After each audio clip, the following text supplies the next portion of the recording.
All right, the question here is Deshaun Watson good enough to overcome the loss of J.J. Watt? He's great enough to overcome it, but it's not going to happen. They're not going to make the playoffs. Not going to make the playoffs? Not going to make the playoffs. Say it again. Not going to make the playoffs. Say it again. Yes, they're not going to make the playoffs. This is a team that already lost to the Colts when they were fully loaded, if you want to talk about J.J. Watt and the absence of him. That was a fluke. I love you, dog.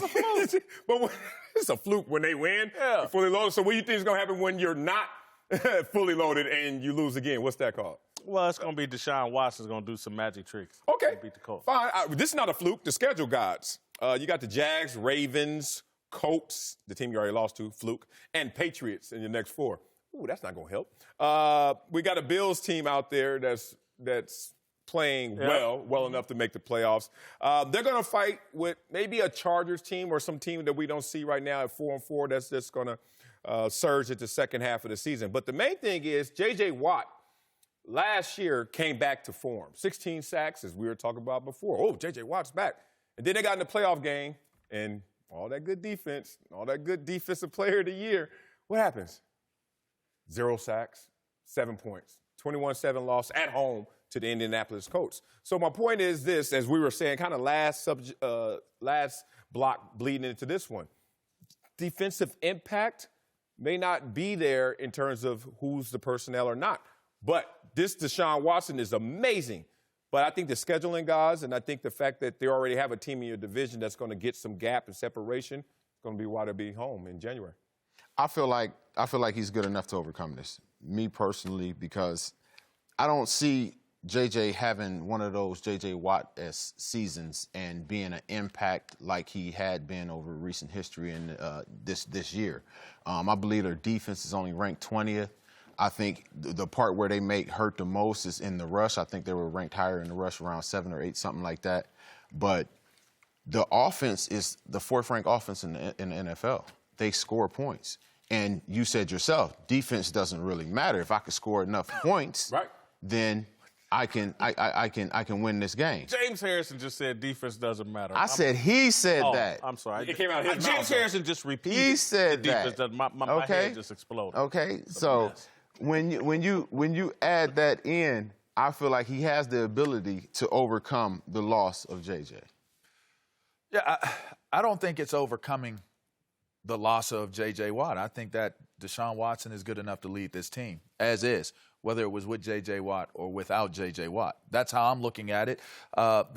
Coming into the season, we felt as though, at least I did, my opinion was that their sack production would go down this year without having Jadeveon Clowney on the team. Anyway, they're tied for 20th for sacks. Yeah. So the outcomes of the game have not really been based upon the impact of the pass rush and the defensive front of this Houston Texans team anyway. So it has been the offense. It has been Deshaun Watson's ability to be resilient enough to make plays in the clutch and the crunch. So I think he was good enough to overcome getting to the playoffs, having J.J. Watt, let alone him not being there. Well, I'd like the Texans to win the AFC South. I think they're better than the Colts. I think that last game they lost to the Colts, one possession game that was kind of screwy in my opinion. Deshaun Watson is the next iteration to me of Aaron Rodgers. I'm not saying he's going to be Aaron Rodgers, but he's like Aaron Rodgers in terms of he can overcome a lot of obstacles with his athleticism, with his arm, with his intellect. And I think if we were sitting here last year and said, man, the Texans lost their best player, J.J. Watt. That's not true anymore. Their best player is Deshaun Watson, with J.J. Watt healthy.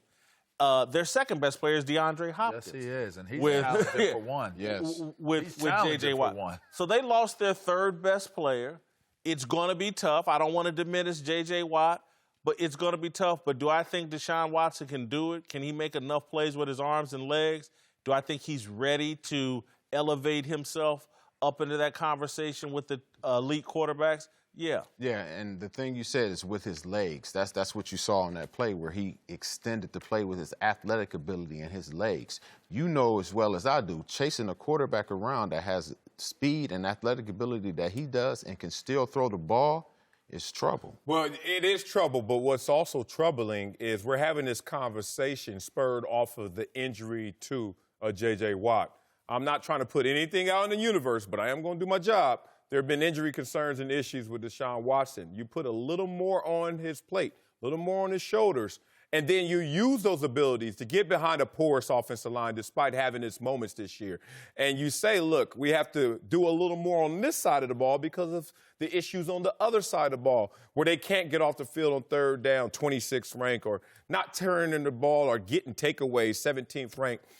That becomes a lot. And if you expose him to harm's way, we have seen him get harmed by being in harm's way. So a team that's already shown that they're better than you in the first outing is going to be there again. And then you see the Patriots, you see the Ravens in the next 4 weeks. It's a lot to overcome. Thanks for watching. Subscribe here to get the latest from the show. And be sure to check out more of the best clips from Speak For Yourself or go watch a few segments from our other shows on FS1.